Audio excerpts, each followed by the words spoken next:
மாணவ கண்மணிகள் அனைவருக்கும் என் இனிய காலை வணக்கங்கள். மாணவ கண்மணிகள் அனைவரும் நலமாக உள்ளீர்களாம்? மாணவ கண்மணிகள் தங்களுடைய வழிபாட்டினை கூறிவிட்டீர்களாம்? நன்றி. நான் ஒரு நல்ல ஆசிரியர். நான் உங்களுக்கு தாயாகவும் தந்தையாகவும் இருந்து முறையான கல்வியை அன்புடன் போதிப்பேன். நான் ஒரு நல்ல ஆசிரியர். நான் உங்களுக்கு தாயாகவும் தந்தையாகவும் இருந்து முறையான கல்வியை அன்புடன் போதிப்பேன். நான் ஒரு நல்ல ஆசிரியர். நான் உங்களுக்கு தாயாகவும் தந்தையாகவும் இருந்து முறையான கல்வியை அன்புடன் போதிப்பேன். அனைவருக்கும் என் இனிய காலை வணக்கங்கள். மாணவ கண்மணிகளே, நாம் நேற்று பார்த்தது திருமலை முருகன் பள்ளு என்பதில் தென்கரை நாட்டினுடைய வளத்தினை பற்றி இளையபிள்ளை கூறியதை பார்த்தோம். தென்கரை நாட்டின் நீண்டு வளர்ந்த சோலையில் மேகக்கூட்டங்களானது தங்கிச் செல்கின்றன. இந்நாட்டில் உள்ள பொன்னாலான மாட மாளிகைகளில் அகல் புகையின் நறுமணம் பரவிக்கொண்டே இருக்கும். அம்மாளிகைகளை மயில்களும் கார்கால மேகங்களும் சூழ்ந்து காக்கின்றன. செங்கோலை கொண்ட மன்னவர் தென்கரை நாட்டை நீதி தவறாது காவல் காக்கின்றார். இளைய பெண்கள் பொன்னாலான அரங்கில் நடித்து விளையாடி மகிழ்ந்திருப்பர். இங்குள்ள குளங்களின் அலைகள் முத்துகளை ஏந்தி வரும். அவ்வலைகளானது கரைகளில் மோதும் பொழுது முத்துகள் சிதறி வெடிக்கும். இத்தன்மை கொண்ட குற்றாலத்தில் வண்டுகள் மொய்க்கும் கொன்றை மலரை சூடிய தென்னாடுடைய சிவபெருமானாகிய குற்றாலநாதர் வீற்றிருக்கின்றார் என்று தன்னுடைய நாட்டினுடைய வளத்தினை பற்றி இளையபிள்ளை கூறுவதை நேற்றைய பாடப்பகுதியில் நாம் கண்டறிந்தோம். இன்று நாம் காண்பது ஐங்குறுநூறு. ஐங்குறுநூறில் குறிப்பிடப்படுகின்ற பாடலானது மக்களினுடைய வாழ்வோடு இயைந்த மலர்கள் தலைவனினுடைய வரவை தலைவிக்கு அறிவிக்கக்கூடிய பாடல்தான் ஐங்குறுநூற்றில் நாம் காணுகின்ற பாடலானது. பாடலினை பற்றி காண்போமா? தங்களுடைய பாடப்புத்தகத்தில் பக்கமெண் 37 எடுத்துக்கொள்ளுங்கள். எடுத்துக்கொண்டீர்களா? நன்றி. ஐங்குறுநூறு. ஐங்குறுநூறு என்பது 5 கூட்டல் குறுமை கூட்டல் 100. அதுதான் ஐங்குறுநூறு என்பது. 5 கூட்டல் குறுமை கூட்டல் 100. 5 நிலங்கள் குறிஞ்சி, முல்லை, மருதம், நெய்தல், பாலை என்ற ஐவகை திணை குறித்த குறுகிய 100 பாடல்களை கொண்டு தொகுக்கப்பட்ட நூல்தான் ஐங்குறுநூறு என்பது. ஐவகை திணைகளை குறித்த குறுகிய பாடல்களை கொண்டிருக்கக்கூடிய, அதுவும் 100 பாடல்களை கொண்டிருக்கக்கூடிய தொகுக்கப்பட்ட நூல்தான் ஐங்குறுநூறு என்பது. இந்நூலில் 3 அடி சிறுமையும் 6 அடி பெருமையும் உடைய 500 ஆசிரியப்பாக்கள் இருக்கின்றன. குறைந்தபட்சம் 3 அடிகளை உடையதாக இருக்கும். அதிகபட்சம் 6 அடிகளை உடையதாக இருக்கும் இந்நூலில் உள்ள பாடல்களானது. இந்த 500 பாடல்களுமே ஆசிரியப்பாவால் இயற்றப்பட்டவை. அதனால் அளவாலும் பொருளாலும் இந்நூலானது ஐங்குறுநூறு என்ற இப்பெயரினை பெற்றிருக்கின்றது. குறைந்தபட்சம் 3 அடி, அதிகபட்சம் 6 அடி பெருமை உடையது இந்நூலானது. இந்நூலானது 8 தொகை நூல்களில் ஒன்று. தொகை நூல்களில் அளவால் சிறிய பாடல்களில் ஆழமான கருத்துக்களை சுவைபட கூறுகின்ற நூல் ஐங்குறுநூறு தான். 8 தொகை நூல்களிலேயே தன்னுடைய அளவில் சிறிய பாடல்களின் மூலமாக ஆழமான கருத்துக்களை சுவைபட கூறுகின்ற நூல் இந்நூல். 4 அடி முதல் 8 அடி வரையுள்ள பாடல்களான நூல் குறுந்தொகை. 12 அடி வரையான பாடல்களாலான நூல் நற்றிணை. 31 அடிகள் வரை உள்ள பாடல்களை கொண்டிருக்கக்கூடிய நூல் அகநானூறு. இது அகப்பொருள் நூல். இது ஐங்குறுநூறானது அகப்பொருளை பற்றி குறிப்பிடக்கூடிய நூல். இந்நூலானது தோன்றிய வரலாறு என்ன என்று பார்க்கும் பொழுது யானைக்கட்சை யானைக்கட்சை மாந்தரஞ்சேரல் இரும்புரை என்ற சேரமன்னன் இரும்புரை என்ற சேரமன்னன் இன்பப்பொருள் அமைந்த அகப்பொருள் பாடல்கள் திணைக்கு 500 பாடல்களை கொண்ட நூல் ஒன்றை உருவாக்கி தமிழ் உலகத்திற்கு அளிக்க வேண்டும் என்று விரும்பினான். இன்பப்பொருள் அமைந்திருக்கக்கூடிய அகப்பொருள் பாடல்கள் ஒரு திணைக்கு 100 5 திணைக்கு 500 பாடல்களை கொண்ட ஒரு நூல் ஒன்றை உருவாக்கி தமிழ் உலகத்திற்கு அளிக்க வேண்டும் என்று விரும்புகின்றான். தன்னுடைய விருப்பத்தினை கூடலூர் கிழார் என்ற புலவரிடம் கூறுகின்றார்.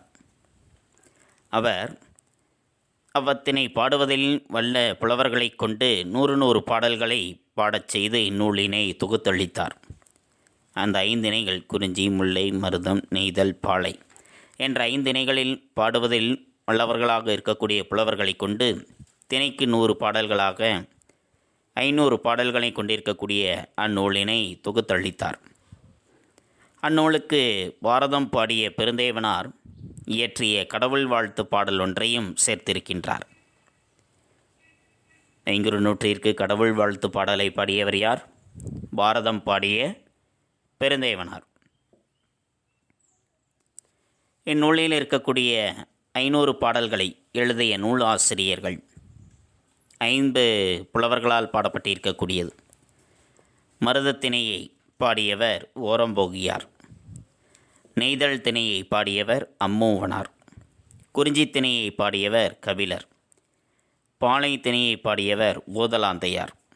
முல்லை திணையை பாடியவர் பேயனார். 5 புலவர்களும் 5 திணைகளை பற்றி பாடியிருக்கின்றார்கள். இதில் குறிஞ்சியை பாடியவர் கபிலர், முல்லை பேயனார், மருதம் ஓரம்போகியார், நெய்தல் அம்மூவனார், பாலை ஓதலாந்தையார் என்ற புலவர்கள் 100 பாடல்களை இயற்றியிருக்கின்றார்கள். இந்நூலினுடைய பெருமையானது, இந்நூலில் ஒவ்வொரு திணையும் 10 பாடல்களை கொண்ட 10 100 பாடல்கள் அமைந்திருக்கின்றது. ஒவ்வொரு திணையுமே 10 பாடல்களை கொண்டிருக்கக்கூடிய 10 100 பாடல்களை கொண்டு அமைந்திருக்கின்றது இந்நூலானது. பல அடிகளை கொண்ட பாடல்களில் சொல்லழகும் பொருளழகும் அணிநலமும் அமைய பாடுவது எளியது. பல அடிகளை கொண்டதாக இருக்கின்றது என்றால் ஒரு 8 அடிகள், 12 அடிகள், 20 அடிகள் கொண்டிருக்கக்கூடிய பாடல்களாக இருக்கின்றது என்றால் அந்த பாடல்களில் சொல்லழகும் பொருளழகும் அணிநலமும் அமைய பாடுவது என்பது மிக எளியதாக இருக்கும். ஆனால்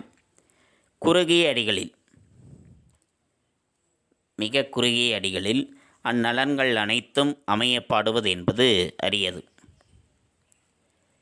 3 அடிகளிலிருந்து 6 அடிகள் வரை இருக்கக்கூடிய பாடல்களில் சொல்லழகும் பொருளழகும் அணிநலமும் அமைய பாடுவது என்பது சற்று அரிய ஒரு செயலாக இருக்கின்றது. அந்த வகையில் வள்ளுவர் 2 அடி பாடல்களில் மிக விரிந்த கருத்துக்களை செறித்து பாடியதனாலேயே திருக்குறளானது அறநூல்களில் தலை சிறந்ததாக போற்றப்படுகின்றது. அதனைப் போல அகப்பொருள் கூறும் குறுகிய இன்பியல் பாடல்களை கொண்டதாக சொல்லழகும் பொருளழகும் அணிநலமும் செறிந்ததாய் பண்டைய தமிழரினுடைய வாழ்க்கை முறைகளை தன்னுள் கொண்டு காட்டக்கூடிய கண்ணாடியாக விளங்கக்கூடிய பெருமை உடையது 500 என்பது. அப்பாடலில் சொல்லழகும் இருக்கின்றது, பொருளழகும் இருக்கின்றது, அணிநலமும் சிறந்ததாக இருக்கின்றது. அதோடு பண்டைய தமிழரினுடைய வாழ்க்கை முறைகளை தன்னுள் தெளிவாக காட்டுகின்ற கண்ணாடியை போன்று விளங்குகின்ற பெருமை உடையது 500. இப்பாடல்களின் வாயிலாக பண்டைய தமிழரினுடைய வாழ்க்கை, ஒழுக்கம், நாகரிகம், பழக்க வழக்கங்கள், மகளிரின் மாண்பு, அற உணர்வு ஆகியவற்றை நன்கு உணர முடிகின்றது. இந்த பாடல்களில் அமைந்த உள்ளுரை, உவமம், இறைச்சி போன்றவை நுண்ணிதின் ஆராய்ந்து சுவைத்து இன்புறுத்தக்கவை. நவிழ்தொறும் நூல்நயம் போலும் என்ற கூற்றுக்கு எடுத்துக்காட்டாக விளங்குவது 500 ஆனது. 5 திணைகளில் ஒன்றாக இருக்கக்கூடிய முல்லை திணையை பற்றிய பாடல்தான் நமக்கு பாடப்பகுதியாக அமைந்திருக்கின்றது. இப்பாடலை பாடியவரினுடைய பெயர் பேயன் என்றும் பேயார் என்றும் சொல்லப்படுகின்றது. இவருடைய பாடல்கள் மிக இனிமையும் ஆழமும் வாய்ந்தவை. 500 இவர் பாடிய 100 செய்யுள்களே அன்றி இவர் பாடியனவாய் 4 செய்யுள்கள் குறுந்தொகையில் இருக்கின்றது. இவர் பாடிய பாடல்கள் 500 100 பாடல்கள், குறுந்தொகையில் 4 செய்யுள்களானது இருக்கின்றது. இவரை சேர நாட்டினுடைய புலவர் என்று கருதுவார்களும் இருக்கின்றார்கள். இவரை பற்றிய குறிப்புகளானது. புரிந்ததா மாணவர்களே? பாடப்பகுதிக்குள் செல்வோமா? நன்றி. 500 இல்லறத்தில் அன்பும் அறனும் சிறக்க வேண்டி தலைவன் பொன்னும் பொருளும் ஈட்ட வெளியூர் செல்வது பற்றி பல சங்கப்பாடல்கள் பேசுகின்றன. தன்னுடைய இல்லறத்தில், தன்னுடைய குடும்பத்தில் அன்பும் அறனும் சிறக்க வேண்டும். தன்னுடைய குடும்பத்தில் இருப்பவர்கள் அனைவரும் அன்புடையவர்களாக இருக்க வேண்டும், அறமானது தழைத்தோங்க வேண்டும் என்பதற்காக தலைவன் பொன்னும் பொருளும் ஈட்டுவதற்காக வெளியூர் செல்வார். வெளியூருக்கு சென்று ஏராளமான பொன் பொருளை ஈட்டி வருவார். அவ்வாறு வெளியூர் செல்வதை பற்றி பல சங்கப்பாடல்கள் பேசுகின்றன. தலைவன் தன்னுடைய தலைவியை விட்டு பொருளீட்டுவதற்காக பிற ஊர்களுக்கு செல்கின்றான் என்பதை பற்றி. மக்களினுடைய வாழ்வோடு ஏய்ந்த மலர்கள் தலைவனினுடைய வரவை தலைவிக்கு அறிவிக்கும் பாடல் இது. மக்களினுடைய வாழ்வோடு இரண்டர கலந்ததாக இருக்கக்கூடிய மலர்களானது, பூக்களானது ஒரு தலைவனினுடைய வரவை பற்றி அந்த தலைவிக்கு அறிவிக்கக்கூடிய பாடல்தான் இந்த பாடலானது. ஆடுகம் விரைந்தே, ஆடுகம் விரைந்தே, காயா கொன்றை நெய்தல் முல்லை போதவிழ் தலவமொடு பிடவளர்ந்து கவினி பூவணி கொண்டன்றாள் புறவே பேரமர்க்கண்ணி ஆடுகம் விரைந்தே. காயா கொன்றை நெய்தல் முல்லை போதவிழ் தலவமொடு பிடவளர்ந்து கவினி பூவணி கொண்டன்றாள் புறவை பேரமர்க்கண்ணி ஆடுகம் விரைந்தே. இதுதான் பாடலானது. பாடல் மீண்டும் ஒரு முறை. காயா கொன்றை நெய்தல் முல்லை போதவிழ் தலவமொடு பிடவளர்ந்து கவினி பூவணி கொண்டன்றாள் புறவே பேரமர்க்கண்ணி ஆடுகம் விரைந்தே. புரிந்ததா மாணவர்களே? நன்றி. காயா கொன்றை நெய்தல் முல்லை. காயா, காயா கொன்றை ஆகிய இரண்டுமே முல்லை நிற மரங்கள். முல்லை நிலத்தினுடைய மரங்களாக இருக்கக்கூடிய காயா கொன்றை ஆகிய பூ மரங்களிலும் நெய்தல் முல்லை, நெய்தல் முல்லை ஆகிய கொடிகளிலும் போதவிழ் தலவமொடு பிடவளர்ந்து, போதவிழ் தலவமொடு, போது, போது என்றால்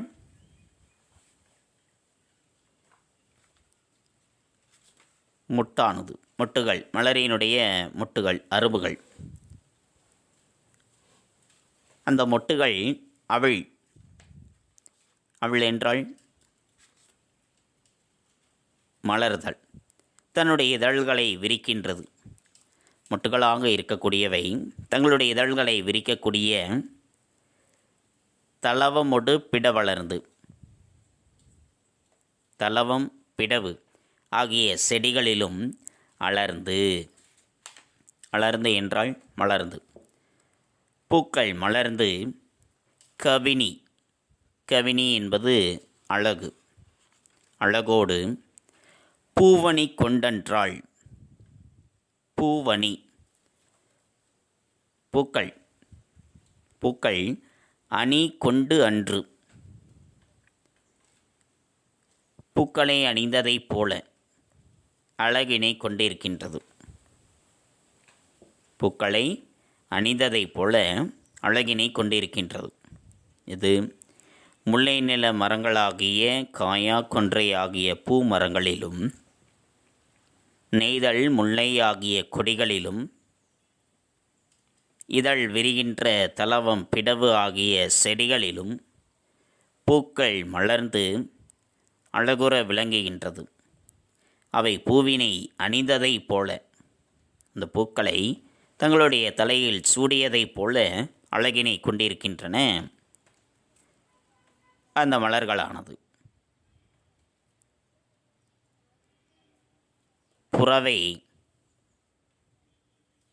புறவே பேரமர்கண்ணி ஆடகம் விரைந்தே. அதனை போன்று அந்த முல்லை காடானது எப்படி பல பூக்களை கொண்டதாக அழகுற திகழ்ந்து காணப்படுகின்றதோ அதனை போன்று பேரமர்கண்ணி, பெரிய அமர்கண்ணி, ஒன்றை ஒன்று எதிர்த்து போரிடுவதைப் போன்று, பிறழுகின்ற கண்களை உடையவளை.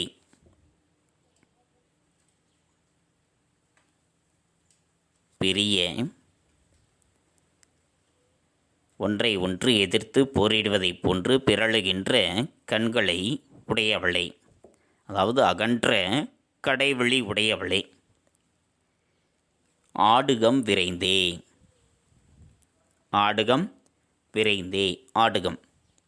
ஆடுகம் என்றால் விளையாடலாம். நாம் விளையாடி இன்புறலாம். இங்கு விரைந்தே, வேகமாக. இந்த இயற்கை பூங்காவிற்குள் நாம் நுழைந்து விரைவாக சென்று விளையாடி இன்புறலாம் என்று தலைவன் கூறுவதாக அமைந்திருக்கின்றது. தலைவியை பிரிந்து சென்ற தலைவன் அந்த பருவத்திற்கு முன்னதாகவே தான் வந்திருக்கின்றேன் என்பதை உரைக்கின்றான். கோடைகால வெயிலால் வாடியிருக்கக்கூடிய மரம், செடி, கொடி ஆகியன மழைக்காலம் தொடங்கி மழை பெய்தமையால் செழித்து பூக்களை கொண்டு விளங்குகின்றது. அதனால்தான் முல்லை நிலமானது அழகு பெற்று விளங்கியது. அந்த அழகினை நுகர்ந்து இன்புறுவதற்கு தலைவன் தலைவியை அழைக்கின்றான். அதான் அந்த பாடலினுடைய பொருளானது. புரிந்ததா? பொருளீட்டுவதற்காக வெளியூர் சென்றிருக்கின்றான் தலைவன். அவன் தான் வருவதாக சொல்லிவிட்டு சென்ற காலத்திற்கு முன்னதாகவே தன்னுடைய வீட்டிற்கு திரும்பிவிட்டான். வருவதாக கூறி சென்ற மழைக்காலம் முடியும் முன்பே தான் வந்துவிட்டதை தலைவிக்கு உணர்த்த நினைக்கின்றான் தலைவன். அதனால்தான் நம் முல்லை நிலம் முழுவதிலும் இருக்கக்கூடிய காயா கொன்றை ஆகிய மரங்களிலும் நெய்தல் முல்லை ஆகிய கொடிகளிலும் இதழ் விரிகின்ற தளவம் பிடவம் ஆகிய செடிகளிலும் பூக்கள் மலர்ந்து அழகுற திகழ்கின்றன. அதனால் முல்லை நிலமே பூவணி கொண்டது போல் இருக்கின்றது. வாம், நாமும் அந்த இயற்கை பூங்காவினூடு விரைந்து சென்று விளையாடி இன்புறலாம் என்று தலைவன் தலைவியை அழைப்பதாக இப்பாடலானது அமைந்திருக்கின்றது. புரிந்ததா மாணவர்களே? தலைவன் யாரை அழைக்கின்றான்? தலைவியை அழைக்கின்றான். தலைவிக்கு எதனை உணர்த்த நினைக்கின்றான்? தான் சொன்ன காலத்திற்கு முன்பே வந்துவிட்டேன் என்பதை சொல்வதற்காக, தான் சொல்லாமல் சொல்லுகின்ற மலர்களை கண்டேன் என்பதை தலைவிக்கு உணர்த்துகின்றான். எந்தெந்த மலர்களை கண்டிருக்கின்றான்? காயா மலர், கொன்றை மலர், நெய்தல் மலர், முல்லை மலர், தலவ மலர், பிடவ மலர், இவை அனைத்தையும் தான் பார்த்ததாக தலைவியிடம் உரைக்கின்றான் தலைவன். புரிந்ததா மாணவர்களே? நன்றி. மாணவ கண்மணிகளே, இதுகாரும் நாம் கண்டறிந்தது ஐங்குறு நூறு என்ற பாடலின் இல்லறத்தில் அன்பும் அறனும் சிறக்க வேண்டி தலைவன் பொன்னும் பொருளும் ஈட்ட வெளியூர் செல்வதை பற்றி பல சங்கப் பாடல்கள் பேசுகின்றன. மக்கள் வாழ்வோடு ஏய்ந்த மலர்கள் தலைவனினுடைய வரவை தலைவிக்கு அறிவிக்கக்கூடிய பாடல்தான் நாம் கண்ட பாடல். பொருளீட்டுவதற்காக வெளியூர் சென்றிருக்கக்கூடிய தலைவன் தான் வருவதாக சொல்லிவிட்டு சென்ற காலத்திற்கு முன்னரே வீட்டிற்கு திரும்புகின்றான். தான் வருவதாக கூறி சென்ற மழைக்காலம் முடியும் முன்பே வந்துவிட்டதை உணர்த்த நினைக்கின்றான்.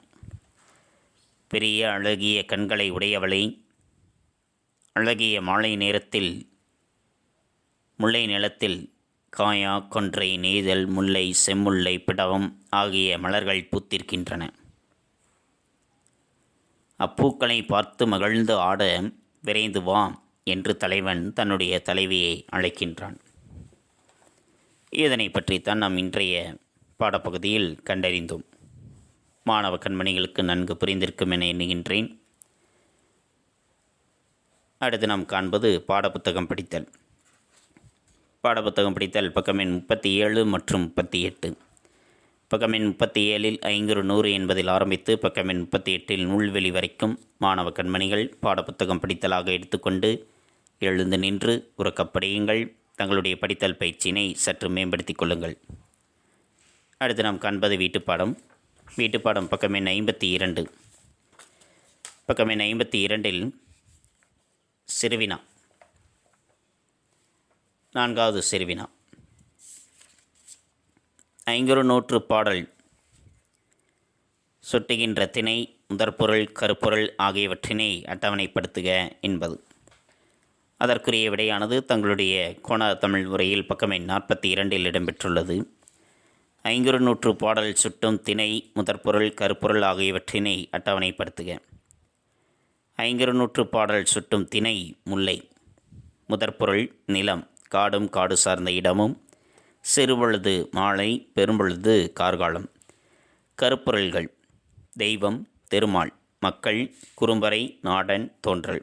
பறவை காட்டுக்கோழி, மலர் முல்லை, விலங்கு மான், முயல். உண்பொருள் வரகு சாமை. துறை தான் குறித்த காலத்திற்கு முன்பே வினை முடிந்து வந்தமை குறித்து தலைவன் தலைவியிடம் கூறியது என்ற வினா. இந்த வினாவிடைதான் வீட்டுப்பாடம். இதனை ஒரு முறை எழுதி பலமுறை படித்து கொள்ளுங்கள்.